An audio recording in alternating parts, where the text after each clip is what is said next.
which is funny because, well, first off, he plays two characters that lose the swords, right? Like that's kind of a fact. Right. How does the smartest man in Smash Ultimate main two characters that lose the swords when half the cast uses swords? You know what I'm saying? How does that happen?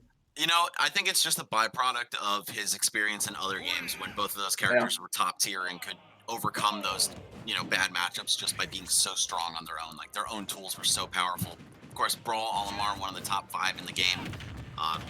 Smash 4 Rosalina, very close to that, if not within the top 5 of the game. But, he just went with the comfort picks when Ultimate came out, and now we're kind of seeing him experiment a little bit. He did try Palutena for a bit, but I feel like that character's not quite his speed. She's much more of a rushdown-oriented character than she lets on with the 2 great projectiles she has and also the guard point on her shield moves. Like, you would think maybe she's a camper, but I think she really gets most of her action going from the mix that she brings to the table.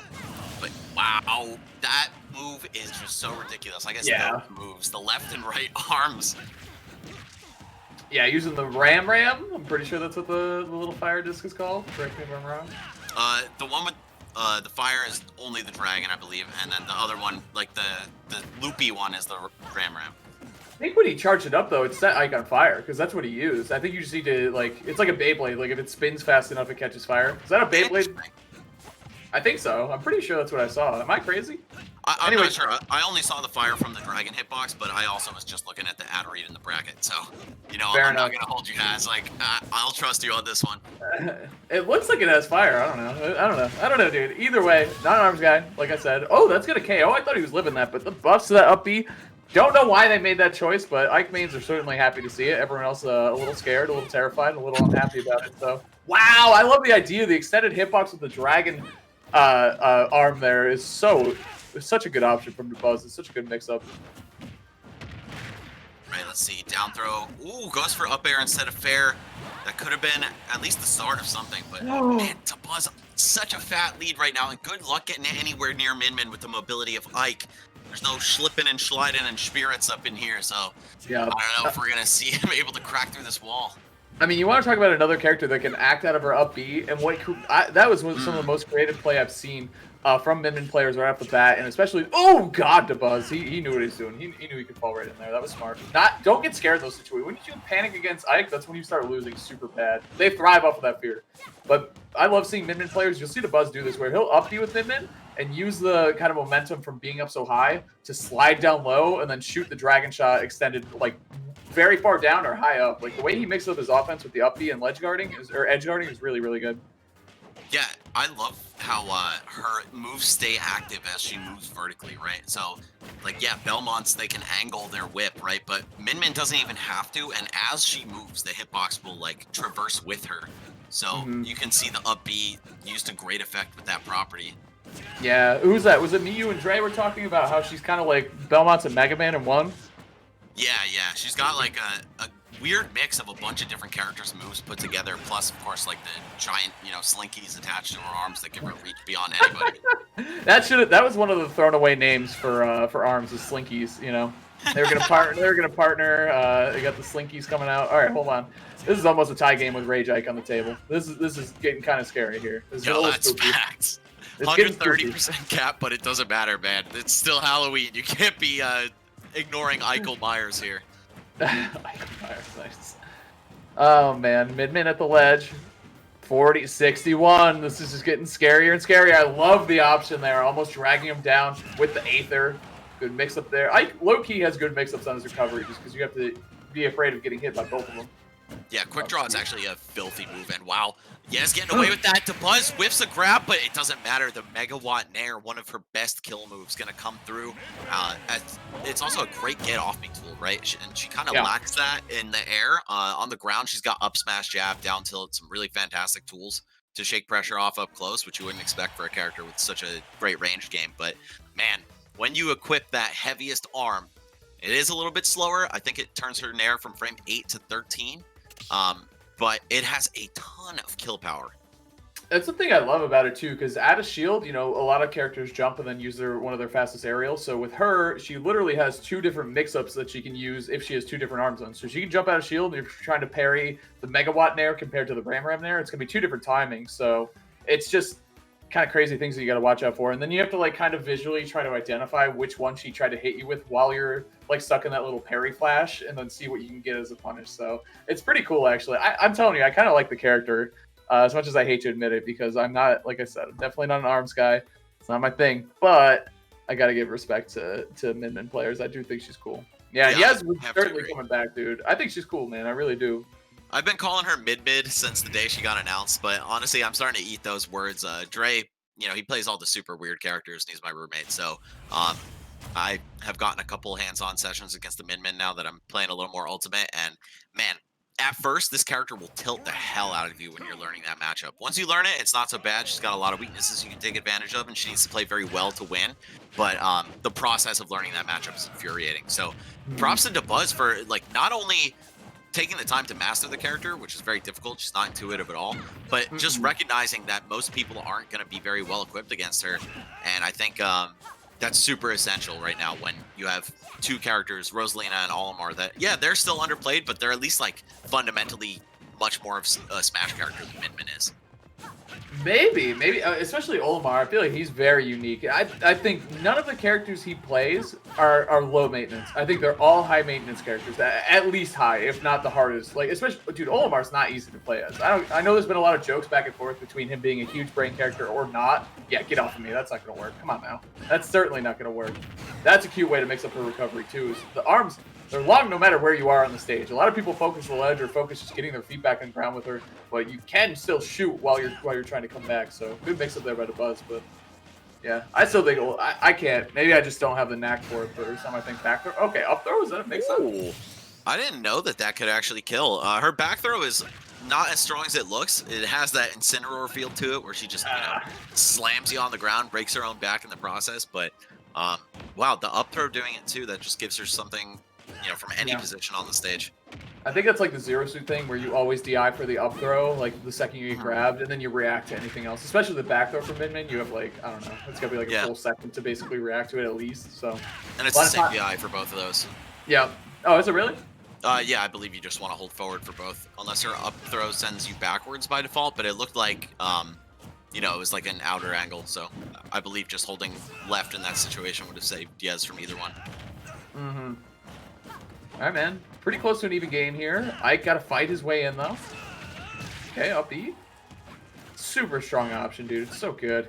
That was when he came out and was a Smash character, everyone was spamming that up B anyway. You know what I mean? Like, that's been like the Ike stereotype since Brawl. Like, they just all do it. And now it's just being encouraged through these buffs. And now it was already a good option. Now it's a great option, in my opinion. That and the side B.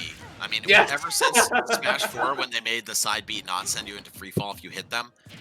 I guess technically a little before Smash 4, depending on who you ask. But once they gave Ike that attribute, his recovery just became so much more terrifying to fight against. I mean, like, Quick Draw it literally lives up to the name. If you're not ultra ready to react to that, he's probably going to get away with it. And you could just hold it all the way to the ledge, too, and call your bluff. It's like a game of chicken the whole time. Wow, up smash through the platform. I feel like her up smash, in terms of utility, is one of the best smash moves in the game. I mean, the reflect right away just gives it an advantage, but it also is one of her best combo ending tools and KO options. Like, it's just really good in her kit. It helps her out a lot, so I see Dabuz go to that one a whole lot. You think you would see it less because he's not fighting a character with a projectile, but not really. It's still very, very useful.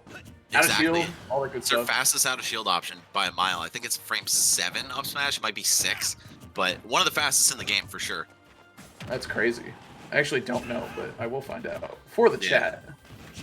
Yeah, I have these gloves on, so maybe you're better off doing the ultimate. Yeah, I'll do the IT work. Yeah, that's the UFD, man. One of my friends who just started playing from Smash 4, he said, "All right, I'm going to Kuragane Hammer." I was like, "What?" It's like, I forgot that was a website. Actually, remember that site? That's a great site.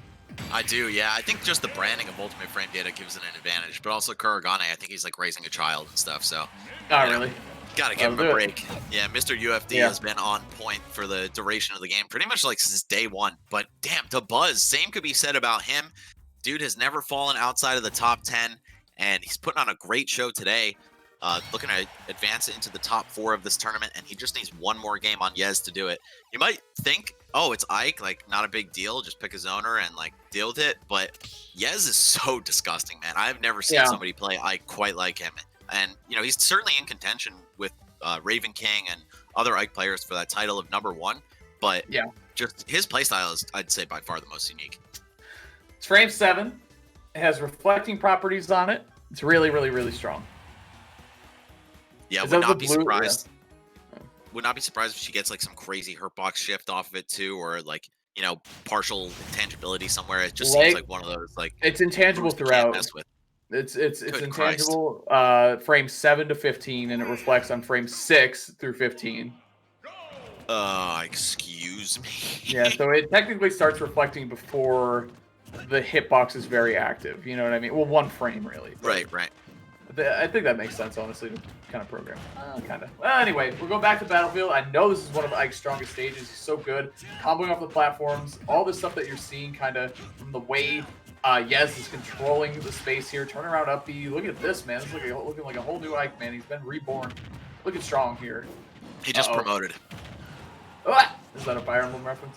Yeah. Oh, yeah, I forgot. You're You got me, bro. You got me. Somehow less of a weeb than me. I didn't think that was possible within the Smash. Definitely, dude. Yeah, dude, absolutely. I do not, like, yeah, it's not, I don't know. I would know who Ike and Martha and all them were if it wasn't for Smash. And I'm not just talking about a Melee. Like, I would have no idea.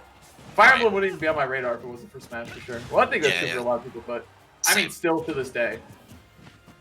Anyway. Be like, oh, those Final Fantasy characters. Oh, yeah. Yeah, they put a ton of Square Enix characters in this game. That's crazy. I'd assume they're from, like, a Secret of Mana game, you know, like one of the secret of, like, whatever. Oh, that's what I'm talking about right there. Slipping and slide. You're talking about slipping and sliding. I can't do it. Min certainly can. Up B, then a huge hitbox is covering so much of the stage, and off the stage, too, with the extended dragon held down button there. So good, dude. Min, dip, duck, dive, dodge, whatever. Dodge, duck, dip, dive, and dodge. The 5 Ds of Smash Brothers. Okay. Classic movie, by the way. If you guys haven't watched that, after this tournament, go watch Dodgeball. I've been at a big, like, those late to early 2000 comedies. I've been watching a lot of them again, just, like, through quarantine. Like, Superbad and Pineapple Express, like, all those movies. Yeah. I've been having a great time watching all of them. They're still very funny. Yeah, see, I knew that was the hazmat vibes rather than, like, anime stuff. Yeah. You seem like exactly the dude who would be into that. That's sick. Yeah, dude, it's a fun time. But anyway, yes, bringing this one back. 130%-ish on the Ike. Oh, the up smash, dude. I'm telling you, that is a clean move right there. Yeah, you want to put your giant safe nair that converts into everything on top? I mean, psych, buddy, think again. It connected almost, I think, on the other side of it, too. Just insane. Oh, waited for the air dodge, but he couldn't find the punish. Going off stage, looking for that up B again, but Dabuz hanging on there, getting the delayed jump into an up B, waiting out the A-throw. He doesn't want to drop any stocks early. He's been playing so clean. Animal, dude. But you know what? That edge guard setup is actually trash against tethers because they can control when they're going to reel in, right? So, like, even if you have the genius timing and think you're going to perfectly line up the 2-frame, all the Min player has to do is just not mash on the reel in, right? And you see Dabuz take his time. Well, that's a big thing, too, is I feel like Min, to beat her, you have to go off stage and steal her stocks kind of early so she feels the pressure and, like, can't just run away with the lead. But if you can't go off stage, I feel like Ike, he's good at so many things. Going off stage isn't really one of them, though. Like, back air is pretty strong, but it's so committal. Then his recovery to get back is also committal. So you don't have too many chances. He's not like Palu or anything, or Lucina, who's super quick off stage. So I don't know, man. It's going to be a tough one for Yez to bring this one back. He's not out of it yet, of course. Kid has a great mentality. Let's see what he can do with it. Fighting against the Buzz, though, like you said, Max, it's the next level. It's the final level, basically, in Smash, to be able to play patiently against the Buzz and not overcommit. I think Meister's giving him a run for his money for that title, to be honest, and not just because of the 3-0 we saw earlier. Oh, okay, the up B gonna close it out. I mean, that would have killed like 75% ago, but regardless, Yez with one more chance here. Oh, never mind, stands right up into the megawatt, and we're gonna see Dabuz take it 3-zip with the Min. I feel like he could have stuck with Min against Meister, and maybe we would have been seeing him in winners finals, but regardless, he's getting it done here in losers quarters and takes it to a guaranteed top 4 finish. He'll be playing the winner of Dabuz. I'm sorry, of Mr. E and Chag, who are about to play right now. Look at her. She's cool too, man. Check out that hat. Look at the eyes. Dude, she is cool. Like, I gotta say, they did a great job choosing a rep from ARMS. I feel like it could have been a couple other characters. What's that? I do like her design. She looks very cool. And, like, it's funny because she has a bowl cut because she's ramen. You know what I'm saying? Like, that's not what that is. Very funny. But I also like Twintel. Twintel would have been my pick. Yeah. That was my #1 pick too, but I'm happy that I was introduced to and got to know Min Min a little bit from this game. Playing her a little bit, but obviously not a whole lot. But either way, well done to Dabuz. 3 over, yes, a player who's certainly heated up in these Wi-Fi brackets, doing really well with Ike. But yeah, man, I think Dabuz, he's going to be moving on, of course. I think he definitely is. And I think the next match we're going to get is Mr. E against Chag. I'm pretty sure if we keep on this tear of losers.